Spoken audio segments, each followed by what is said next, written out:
ఆంధ్ర ఊటీ అరకు ఎత్తైన కొండలు లోతైన లోయలు భారీ వృక్షాలపై అల్లుకుపోయిన లతలతో ఆహ్లాదకరమైన వాతావరణానికి నిలయం.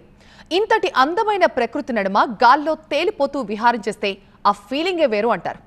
అరకు లోయలో పర్యాటకుల కోసం ఇప్పుడు సాహస క్రీడ పారాగ్లైడింగ్ అందుబాటులోకి రాబోతోంది. పారాగ్లైడింగ్ తో అరకులో పర్యాటకం ఊపందుకుంటుంది అని చెప్తున్నారు అధికారులు. అరకు అడ్వెంచర్ స్పోర్ట్స్ పై TV9 స్పెషల్ ఫోకస్. ప్రకృతి అందాలకు నెలవు అరకు లోయ.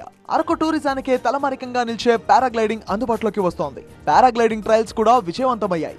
మరో వారం రోజుల్లో పారాగ్లైడింగ్ ను పర్యాటకులకు అందుబాటులోకి తీసుకొచ్చేందుకు అధికారులు ఏర్పాట్లు చేస్తున్నారు. జనవరి 31 నుంచి ఫిబ్రవరి 2వ తేదీ వరకు అరకులో నిర్వహించనున్న అరకు చలి ఉత్సవాల్లో పర్యాటకులు ఎంచక్కా గాల్లో విహరించే అవకాశం ఉంది. అంతులేని సుందరమైన దృశ్యాలు అరకులో కనువిందు చేస్తాయి. ప్రకృతి ప్రేమికులు పర్యాటకుల తాకిడి కూడా ఎక్కువే. ఎత్తైన కొండలు, లోతైన లోయలు, దట్టమైన అడవులతో కూడిన అరకులో ఇప్పుడిప్పుడే అడ్వెంచర్ టూరిజం ఊపందుకుంటోంది. ఇందులో భాగంగా అధికారులు అడ్వెంచర్ స్పోర్ట్స్ ను అందుబాటులోకి తెస్తున్నారు. Collector Dinesh Kumar, ITDA PO Abhishek adventure tourism పై ప్రత్యేక దృష్టి సారించారు. 2 నెలల క్రితం ఇందులో భాగంగానే పారాగ్లైడింగ్ కు అనుకూలంగా జైపూర్ జంక్షన్ తో పాటు మరికొన్ని ప్రాంతాలను గుర్తించారు. గాలివాటం ఫ్లయింగ్, ల్యాండింగ్ కు అనువైన ప్రాంతాలుగా మాడగడ వ్యూ పాయింట్, జైపూర్ జంక్షన్లను గుర్తించి ట్రయల్ రన్ కూడా నిర్వహించారు. ప్రాజెక్ట్ ఆఫీసర్ పారా మోటరింగ్ చేస్తూ గాల్లో చక్కర్లు కొట్టారు. త్వరలో పర్యాటకులకు అందుబాటులోకి తీసుకొస్తామని చెప్పారు వారు.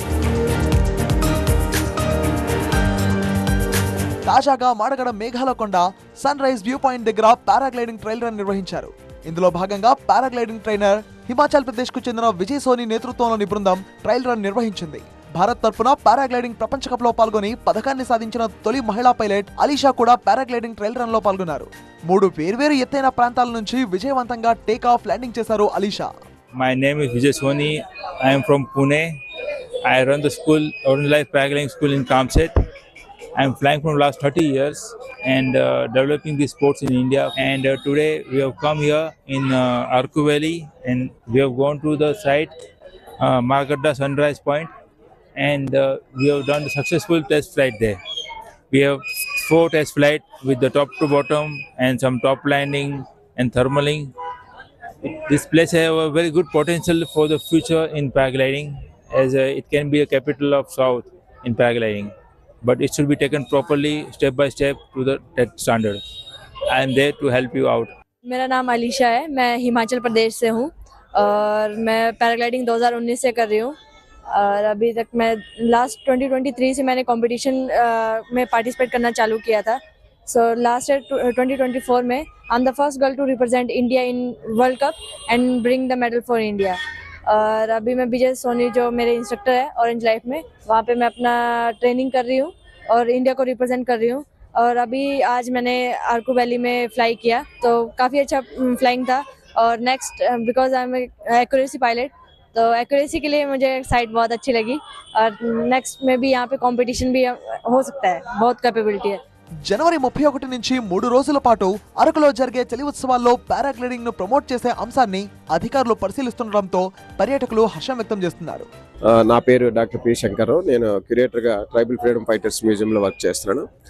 సో రీసెంట్గా కలెక్టర్ గారు, పిఓ గారు ఈ అరకు ట్రైబల్ ఫెస్టివల్ ఇనిషియేటివ్ చేశారు. దాని కమిటీస్లా ఫామ్ చేసి నన్ను కూడా అందులో కమిటీ మెంబర్గా పెట్టారు. సో వాళ్ళు చాలా వేరియస్ యాక్టివిటీస్ చేస్తున్నారు. Cultural performances, art and craft, live demonstrations, food courts, next attractive public mass programmes like marathons and carnival. అంటే ది ఏరియా అంటే Araku valley not only for these regular activities but something we have to look forward for more things to explore various sports. Araku become a future, it will be a paragliding hub in the South India, and there are a lot of possibilities, good wind, smooth landscapes, valleys, and smooth surface landing facilities are there naturally. So this could be immediately to protect and to identify, to make the sports aerosports destination for Arku Valley. He had stated that today's from morning 8:30 to till evening 3 o'clock we identified and successfully carried out these 3 glidings, sir. And I'm extremely thankful to the district collector Dinesh Kumar sir, project officer sir, and sub collector and they give lot of encouragement and also to identify to pull this the talent. And now with Aruku is in the future, definitely we will expect more things from aerosports, sir. Adventure టూరిజంలో భాగంగా అరకులో hot air balloon లో విహారాలు ఇప్పటికే ప్రారంభమయ్యాయి. రంగురంగుల భారీ hot air balloons లో విహరిస్తూ పర్యాటకులు అంతులేని అనుభూతులను సొంతం చేసుకుంటున్నారు. ఇంతకుముందు 2023లో అరకు కన్నా ఇప్పుడు చాలా డెవలప్ అయింది. మొత్తం బొటానికల్ గార్డెన్స్, అడ్వెంచర్ ప్రకారం హాట్ ఎయిర్ బెలూన్ అన్నీ చాలా డెవలపింగ్గా ఉంది. పారాగ్లైడింగ్ అవన్నీ చాలా ఎగ్జైటింగ్గా ఉన్నాయి. అరకు వ్యాలీ ఇంతకు ముందు కన్నా ఇప్పుడు చాలా డెవలప్ అయింది. ఈ అరకు వ్యాలీ అనేది రోజు రోజుకి అడ్వెంచర్ హబ్గా మారుతుందండి. హాట్ ఎయిర్ బెలూన్ ఒకటి చాలా బాగుంది. తర్వాత ఏమో ఇప్పుడు కొత్తగా పారాగ్లైడింగ్ ఒకటి ఉంది. తర్వాత Madagada view point extent sunrise point అనేది ఎక్స్ట్రాడినరీగా ఉంది. ఇవన్నీ చాలా చాలా బాగున్నాయి. Hot air balloon, paramotor riding adventure తో అరకు వ్యాలీ పర్యాటకుల అడ్వెంచర్ టూరిజానికి ఇప్పటికే కేంద్రంగా మారింది. తాజాగా పారాగ్లైడింగ్ అందుబాటులోకి వస్తోంది. పారాగ్లైడింగ్ తో పర్యాటకులు కొత్త అనుభూతిని పొందుతూ గాల్లో తేలినట్టుందే అంటూ పాట పాడాల్సిందే. మరి ఇంకెందుకు ఆలస్యం, త్వరలో అందుబాటులోకి రాబోయే పారాగ్లైడింగ్ కోసం మీరు సిద్ధమైపోండి మరి.